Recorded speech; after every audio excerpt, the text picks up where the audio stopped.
वो अपने बड़े से बिस्तर पर सो ही रहा था कि उसे पता चला कि 8 लाशों से सिलकर बनाया गया राक्षस उसकी आंखों के सामने चमत्कारिक रूप से जिंदा हो गया था।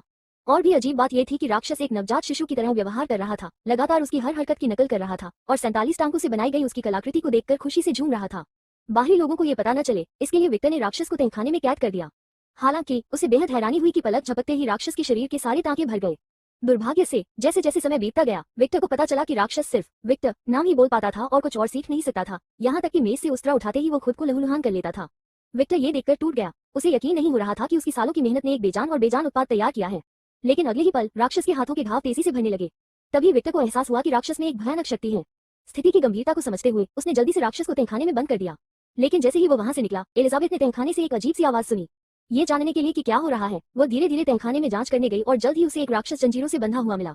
हालांकि एलिजाबेथ एक महिला थी, लेकिन विज्ञान में उसकी भी उतनी ही रुचि थी और बदले में राक्षस भी इस अप्रत्याशित महिला के बारे में जानने के लिए उत्सुक हो गया और बार बार एलिजाबेथ की हथेली से हिलाने लगा।